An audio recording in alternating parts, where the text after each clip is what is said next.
नमस्कार दोस्तों, आज हम विज्ञान के महत्वपूर्ण प्रश्न देखेंगे जो सभी प्रतियोगी परीक्षाओं के लिए अति महत्वपूर्ण है। तो पहला प्रश्न आपके सामने है कि कार्य का मात्रक है। 4 ऑप्शन आपके सामने हैं: जूल, न्यूटन, वाट तथा मीटर। तो जूल जो मात्रक होता है वो कार्य का होता है, जबकि न्यूटन जो मात्रक है वो बल का होता है, और वाट जो मात्रक है वो पावर शक्ति का होता है, और जो मीटर जो मात्रक है वो दूरी का होता है। इस प्रकार से आपका प्रश्न है कि कार्य का मात्रक क्या है, तो इसका जो राइट आंसर है वो ए हो जाएगा। नेक्स्ट प्रश्न आपके सामने है कि पारसेक मात्रक है। ए ऑप्शन में दूरी, बी में समय, सी में चाल और डी में बल।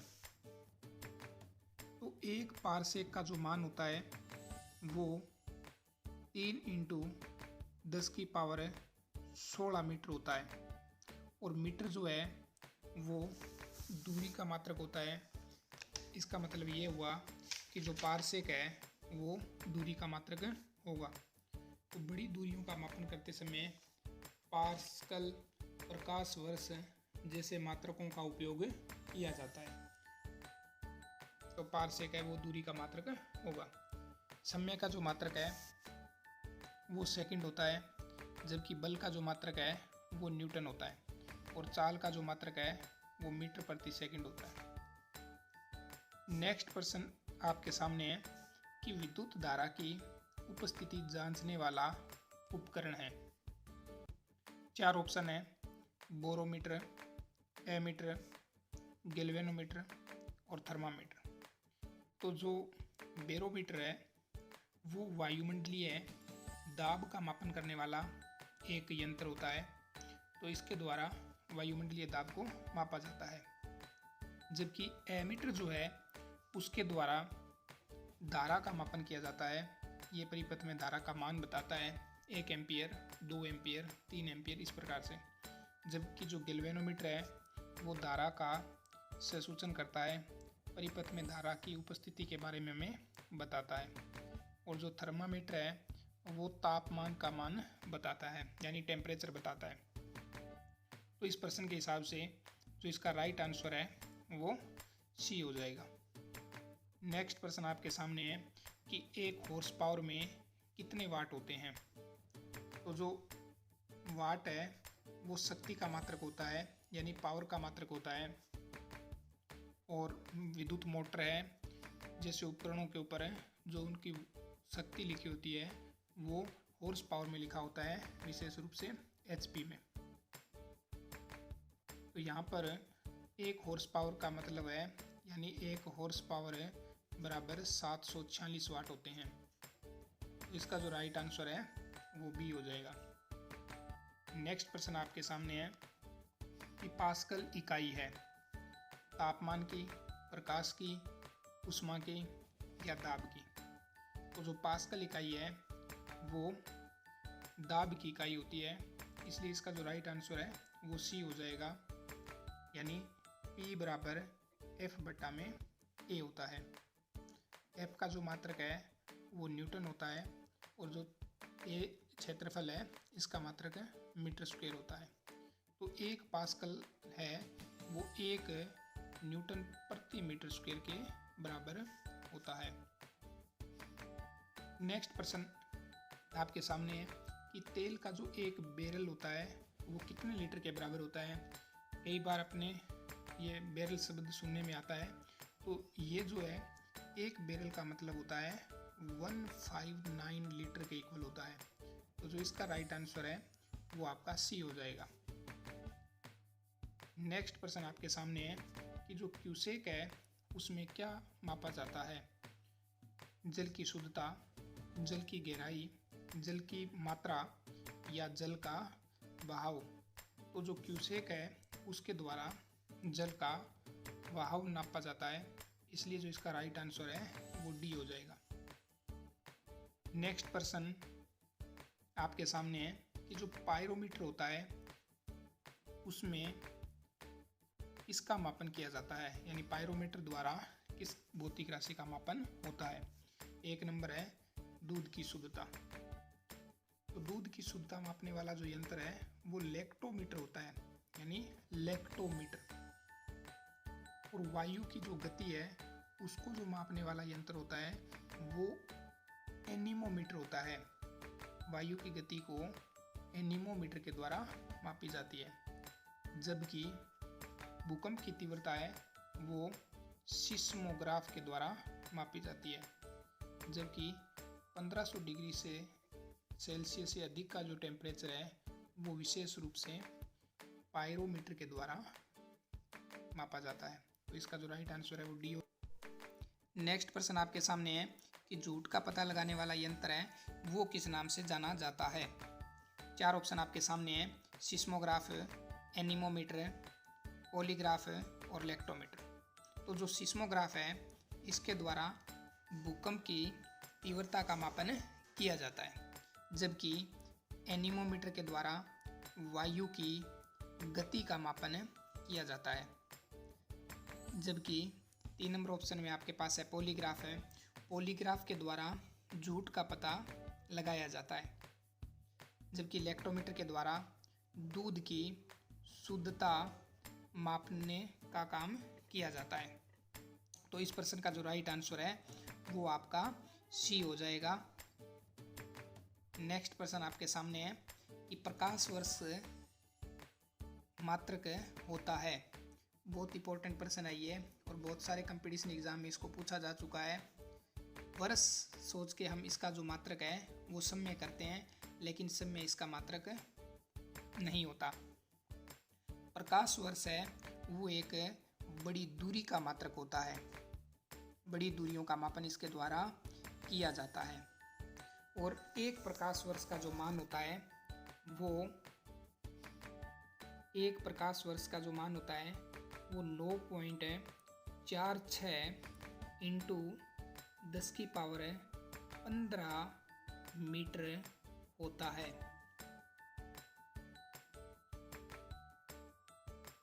तो इसका जो राइट आंसर है वो आपका दूरी हो जाएगा, यानी प्रकाश वर्ष दूरी का मात्रक होता है। नेक्स्ट प्रश्न आपके सामने है कि महासागर में डूबी हुई वस्तुओं की स्थिति जानने के लिए किस यंत्र का उपयोग किया जाता है। 4 ऑप्शन आपके सामने है, ओडोमीटर, अल्टीमीटर, सोनार तथा स्टेथोस्कोप। तो जो ओडोमीटर होता है इसके द्वारा वाहन द्वारा तय की गई दूरी का मापन किया जाता है, यानी इससे हमें ये पता चलता है कि कोई भी वाहन कितने किलोमीटर चला है। जबकि अल्टीमीटर जो है इसके द्वारा ऊंचाई का मापन किया जाता है। जबकि सोनार जो है इसके द्वारा महासागर अथवा समुद्र में डूबी हुई वस्तुओं की स्थिति ज्ञात की जाती है। और विशेष रूप से आपको ध्यान रखना है कि इसके अंदर पराश्रव्य तरंगों का उपयोग किया जाता है। ये भी प्रश्न आपसे पूछा जा सकता है। जबकि जो स्टेथोस्कोप है इसके द्वारा हृदय की ध्वनि सुनी जाती है, यानी स्टेथोस्कोप का उपयोग डॉक्टर करते हैं हृदय की धड़कन सुनने के लिए। आपको यहाँ पर एक बात और भी ध्यान रखनी है, एक उपकरण और होता है और वो है कार्डियोग्राम। तो कार्डियोग्राम जो है उसके द्वारा हृदय की गति का मापन किया जाता है। नेक्स्ट प्रश्न आपके सामने है कि सूर्य की जो फोटोग्राफी है वो किस उपकरण के द्वारा की जाती है, यानी सूर्य की फोटोग्राफी के लिए किस उपकरण का उपयोग किया जाता है। ये आपसे पूछा गया है यहाँ पर कि सूर्य की फोटोग्राफी है वो किस उपकरण के द्वारा की जाती है। 4 ऑप्शन है, कार्डियोग्राम, फोनोमीटर, स्पेक्ट्रोहीलियोग्राफ और टेकोमीटर। तो जो कार्डियोग्राम है इसका उपयोग हृदय की गति मापने में किया जाता है। फोनोमीटर जो है इसके द्वारा ध्वनि की तीव्रता का मापन किया जाता है। जबकि स्पेक्ट्रोहीलियोग्राफ के द्वारा सूर्य की फोटोग्राफी की जाती है। टेकोमीटर जो है इसके द्वारा वाहनों की घूर्णी गति का मापन किया जाता है। तो इस प्रश्न का जो आपका आंसर है वो राइट आंसर सी हो जाएगा। नेक्स्ट प्रश्न आपके सामने है कि 1 किलोवाट घंटा का मान है वो जूल में कितना होता है। 4 ऑप्शन आपके सामने है, 2.4 मेगा जूल है, 3.6 मेगाजूल है और 3.2 मेगाजूल है और 2.6 मेगाजूल। तो एक बात आपको ये ध्यान रखनी है कि मेगा का अर्थ होता है 10 की पावर 6। दूसरी बात आपको ये ध्यान रखनी है कि जो किलोवाट घंटा है, 1 किलोवाट घंटा है, उसको हम एक यूनिट भी कहते हैं। के का अर्थ है यहाँ पर किलो, डब्ल्यू का अर्थ है वाट और एच का अर्थ है घंटा। आपने के डब्ल्यू एच है वो विद्युत के जो मीटर होते हैं उसके ऊपर आपने लिखा हुआ देखा होगा। तो अब अपने इसको हल करते हैं। तो जब आप इसको हल करोगे तो आपको पूछा गया है कि 1 किलोवाट जो घंटा है उसका मान जूल में कितना होता है। तो किलो का अर्थ है 1000 और वाट आपके पास पड़ा है यहाँ पर, और जो एच है 1 घंटा, तो इसका अर्थ है 3600 सेकंड। तो इस कारण से जब आप इसको हल करोगे तो आपके पास आएगा 36 × 10 की पावर 5 वाट सेकंड। अपना जो आंसर है वो जूल में लेके आना है। तो दूसरी बात, मेगा भी अपने ऑप्शन में है, इसलिए अपने इसको जब मेगा में कन्वर्ट करेंगे तो हमें 10 की पावर 6 चाहिए, लेकिन 5 है हमारे पास, तो हम क्या करेंगे, ऊपर नीचे 10 से गुणा कर देंगे। तो इस वजह से आपके पास में ऊपर बन जाएगा 10 की पावर 6, जिसको हम मेगा लिख सकते हैं। तो अब आपके पास बनेगा 36 × 10 की पावर 6, और ये वाट सेकंड है, इसको हम जूल लिख सकते हैं। 1 वाट सेकंड बराबर 1 जूल होता है। और जब अपने इसका 10 में भाग देंगे तो हमारे पास आएगा 3.6 × 10 की पावर 6 जूल। जब अपने इसको हल करेंगे तो आपके पास आएगा 3.6 और आपके पास 10 की पावर 6, इसको हम मेगा लिख सकते हैं, तो मेगा जूल। और ये जो मान आया है वो 1 kWh का आया है, यानी 1 यूनिट का जो मान है वो आया है। तो ये जो आपका ऑप्शन बी में है, इसलिए इसका जो राइट आंसर है वो बी हो जाएगा। अब हम यहाँ पर ये देखते हैं कि हमने यहाँ पर जो वाट सेकंड था उसको हमने जूल लिखा है, तो ऐसा क्यों होता है वो भी देख लेते हैं। तो आपने आवर का फॉर्मूला पढ़ा होगा कि P = W/T होता है, अर्थात कार्य करने की दर को हम शक्ति कहते हैं। तो जब इसको हल करेंगे तो W बराबर आपका P × T आएगा। तो W कार्य है, इसका मात्रक जूल होता है, और यहाँ पर पावर है, P का मतलब है, तो यहाँ पर इसका जो मात्रक है वो वाट होता है और समय का मात्रक है वो सेकंड होता है। इसलिए आपके पास जो मान आएगा वो 1 जूल बराबर 1 वाट सेकंड आएगा, इसलिए हमने वाट सेकंड के स्थान पर है जूल लिखा था। तो नेक्स्ट क्वेश्चन देखते हैं। अब हम नेक्स्ट क्वेश्चन है आपके सामने कि डॉब्सन इकाई का उपयोग किया जाता है। तो जो डॉब्सन है उस इकाई का उपयोग कब किया जाता है ये हम देखेंगे। 4 ऑप्शन आपके सामने हैं। पृथ्वी की मोटाई मापने में, हीरे की मोटाई मापने में, ओजोन परत की मोटाई मापने में और सौर के मापन में। तो जो डॉब्सन इकाई है उसका उपयोग ओजोन परत की मोटाई मापने में किया जाता है। तो इसका जो राइट आंसर है वो आपका सी हो जाएगा। और ओजोन परत है वो सूर्य से आने वाली हानिकारक किरणें, पराबैंगनी किरणें, अल्ट्रावायलेट जो किरणें होती है उनसे हमारी रक्षा करती है। नेक्स्ट प्रश्न है कि मैक इकाई किसकी है। 4 ऑप्शन आपके सामने हैं।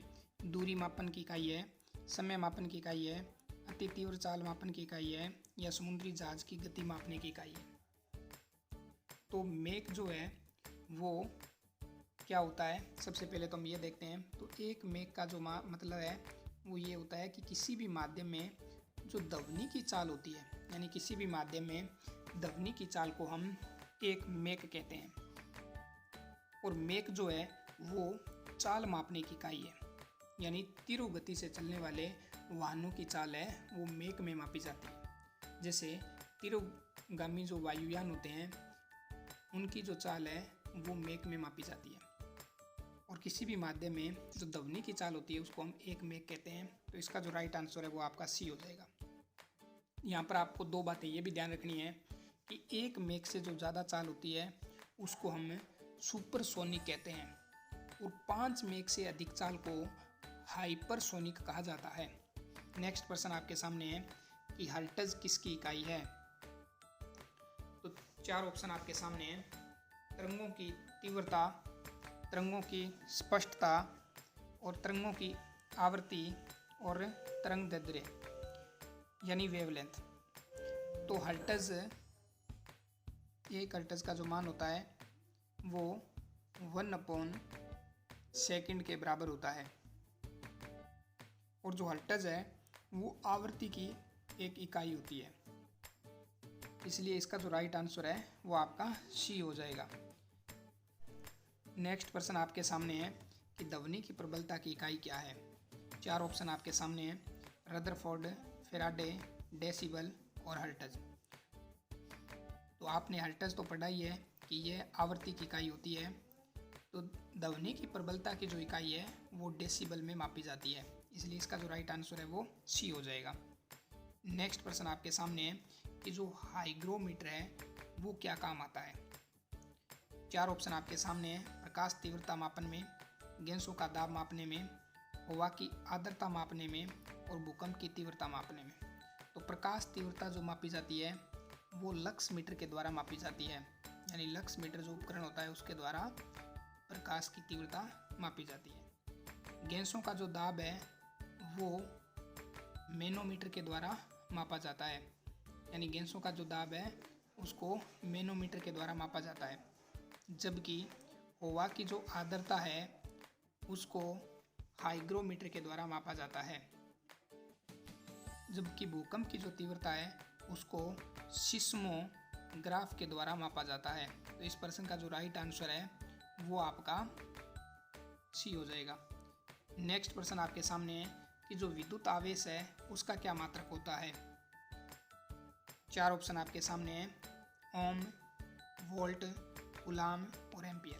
तो जो ओम है वो प्रतिरोध का मात्रक होता है, वोल्ट जो है वो विभवांतर का मात्रक होता है, जबकि कूलाम है वो आवेश का मात्रक होता है, और एम्पियर जो है वो धारा का मात्रक होता है।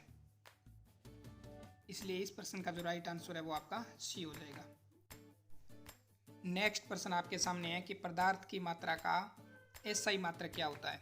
4 ऑप्शन आपके सामने है। कैंडिला, मोल, किलोग्राम और एम्पियर। तो जो कैंडिला है वो ज्योति तीव्रता का मात्रक होता है, यानी ज्योति तीव्रता का मात्रक होता है, जबकि मोल जो है वो पदार्थ की मात्रा का एसआई मात्रक होता है। जो किलोग्राम है वो द्रव्यमान का एसआई मात्रक होता है, जबकि एम्पियर जो है वो धारा का एसआई मात्रक होता है। इसलिए इस प्रश्न का जो राइट आंसर है वो आपका बी हो जाएगा।